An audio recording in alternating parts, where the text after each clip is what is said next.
mencuri data kartu kredit di internet lalu digunakan untuk membeli puluhan jam mewah. Alex pun langsung mengambil semua jam yang ia beli menggunakan data orang lain. Teman bocil ini hanyalah komputer. Ia tak pernah bersosialisasi dan hingga ia beranjak remaja, ia bercita-cita ingin menjadi programmer hebat. Namun karena Alex tidak punya uang, maka ia pun mencoba untuk ikut dalam situs klik berbayar di internet. Tentu saja uang yang sangat mudah bagi dirinya, sehingga ia pun merubah alamat IP-nya agar bisa melakukan klik sebanyak-banyaknya dan uang yang dihasilkannya semakin banyak. Alex terus melakukannya hingga ia beranjak dewasa. Bahkan ia mulai bermain-main dengan situs terlarang. Karena orang tuanya di rumah terus saja bertengkar, Alex memutuskan untuk pergi dari rumah. Namun saat ia sedang berada di coffee shop, ia melihat berita kalau ada salah satu bank yang diretas oleh satu kelompok hacker dari web gelap. Saat Alex pulang, ia malah mendapat kalau ibunya malah dipecat. Tanpa pikir panjang, pemuda ini bergabung ke dalam komunitas hacker. Namun ia harus menyelesaikan misi pertamanya, yaitu mencuri nomor kartu kredit. Alex terus berpikir bagaimana caranya. Akhirnya ia pun membuat iklan obat kuat palsu dan mengirimkannya kepada teman sekolahnya. Mudah saja teman Alex masuk dalam perangkapnya. Dengan begitu, Alex pun berhasil masuk ke dalam komunitas itu dan ia langsung mendapat paket dari pasar gelap dan harus menjualnya. Barang-barang tersebut bisa Alex jual dengan harga yang sangat mahal dan mudah saja baginya mendapat uang. Alex terus dikirimkan barang-barang ilegal. Dengan kecerdikannya, Alex bisa menjual semua dengan cepat. Ia juga mencari situs online shop yang mudah diretas untuk mencuri semua data-datanya lalu menjualnya ke web gelap. Mencuri data kartu kredit di internet lalu digunakan untuk membeli puluhan jam mewah. Alex pun langsung mengambil semua jam yang ia beli menggunakan data orang lain. Petugas ekspedisi ini tanpa rasa curiga langsung memberikan jam itu. Alex berusaha menjual jam yang ia dapatkan secara cuma-cuma itu. Namun tidak ada satupun toko yang mau menerimanya. Banyak toko yang meminta Alex menunjukkan bukti transaksi yang sah dan laporan bank. Tentu saja ia tak bisa menunjukkan itu. Namun tampak ada pria berkacamata terus mengikuti Alex. Setelah Alex keluar dari toko terakhir yang menolaknya, pria kacamata mencegat Alex dan menawarkan Alex bantuan untuk menjual jamnya. Namun ia meminta bagi hasil. Alex pun setuju daripada jamnya tidak laku. Alex mengira semua jamnya dicuri karena orang itu menghilang. Tapi ternyata tidak. Pria ini muncul lagi dengan membawa uang ratusan juta untuk Alex. Kini Alex dan pemuda itu pun berteman baik dan bekerja sama. Mudah saja mereka mendapat uang dengan menjual barang-barang yang mereka beli menggunakan data kartu kredit curian. Dengan kecerdikan mereka memainkan kata-kata dan merayu pembeli, tentu saja tidak akan ada yang mencurigai mereka. Mereka berdua saling melengkapi. Alex yang mencuri data kartu kredit dan Robbie yang menjual barang yang mereka dapatkan secara cuma-cuma dari kartu kredit tadi. Mereka juga bekerja sama dengan beberapa kasir supermarket untuk mengambil semua data kartu kredit para pengunjung. Bahkan mereka juga menjual semua data-data yang mereka dapatkan ke web gelap. Robbie mendapat semua kartu kredit dari rekannya yang bekerja di sebuah klub malam dan mereka akan menghabiskan semua limit kartu kredit itu. Namun Alex sempat ragu. Dengan kartu kredit curian, Alex dan Robbie akan menyamar lalu datang ke bank penerbit kartu itu. Alex memastikan terlebih dahulu kartu tersebut masih aktif dengan membeli lagu seharga $1.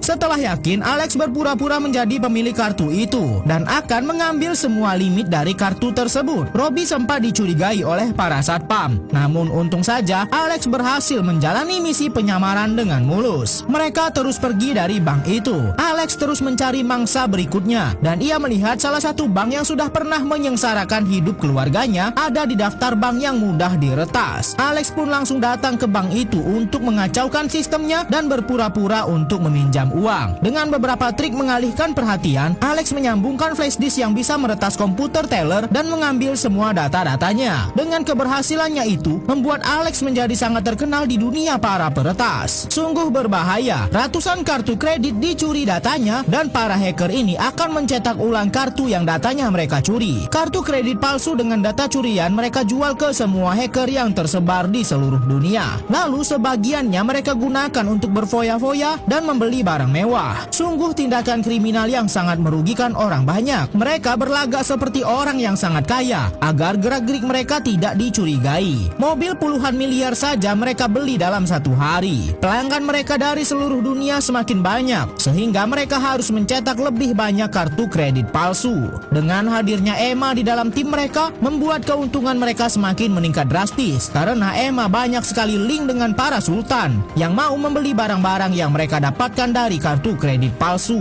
Terlihat seperti sultan, tapi sebenarnya mereka semua adalah penipu dan pencuri data kartu kredit. Mereka sampai pergi ke Hong Kong untuk menjalankan aksinya. Mereka membeli barang mewah dengan kartu kredit palsu dan menjualnya kepada para sultan. Namun hari sial tidak ada di kalender. Salah satu kartu kredit yang mereka palsukan ternyata sudah diblokir dan dilaporkan oleh pemiliknya. Mereka pun langsung kabur dan kembali ke persembunyian. Namun bukannya jerah, Alex malah ingin melakukan sesuatu yang lebih besar daripada sekedar mencuri data kartu kredit. Namun karena tak mau pusing, mereka malah lebih memilih untuk berpesta. Tapi Robby dan Alex malah terlibat perkelahian sampai mereka harus masuk ke tahanan untuk sementara. Namun untung saja berkat link dari Emma mereka bisa keluar dalam sekejap. Dengan kartu ATM palsu, para hacker ini mengambil semua uang yang ada di dalam mesin. Komplotan mereka sangat banyak sehingga kerugian akibat perbuatan mereka sangatlah besar sekali. Akibat perbuatan mereka, kini berita pembobolan ATM dengan kartu palsu menjadi berita utama. Alex dan Emma yang menjadi dalang pembobolan ATM tadi terlibat pertengkaran karena Emma ingin berhenti setelah ini. Namun mereka malah mendapat perhatian dari pemimpin para hacker dunia, yaitu Z, dan Z ingin bertemu dengan mereka. Alex dan Emma pun langsung datang ke tempat persembunyian Z. Beginilah sosok pemimpin para hacker di dunia. Z memberikan Emma dan Alex pekerjaan yang sangat besar, yaitu misi untuk menghancurkan pasar saham dan mengambil semua keuntungan dari sana. Bikin kaget saja, para hacker ini mendapati teman mereka tak bernyawa di kamar mandi setelah mendapat serangan dari korban mereka. Kini Alex dan Emma harus pergi sejauh mungkin dari Hong Kong. Namun mereka harus menyelesaikan satu misi besar terlebih dahulu, yaitu menghancurkan pasar saham. Z yang menjadi pemimpin misi kali ini. Ketua Keamanan Internasional mendapat serangan mendadak. Lalu mereka semua cepat menyebarkan berita penembakan itu, sehingga semua pemegang saham di seluruh dunia panik dan menarik diri dari pasar saham. Sehingga misi mereka untuk menghancurkan pasar saham dan mengambil keuntungan berjalan dengan mulus. Padahal Ketua Keamanan Internasional yang tertembak dan diberitakan meninggal adalah orang yang palsu. Ketua yang asli masih baik-baik saja dan sedang menjalani misi lain. Kini satu dunia sudah terpengaruh berita palsu yang dibuat oleh Z dan para hacker ini. Setelah menyelesaikan misinya, para hacker ini malah tertangkap. Alex harus disandra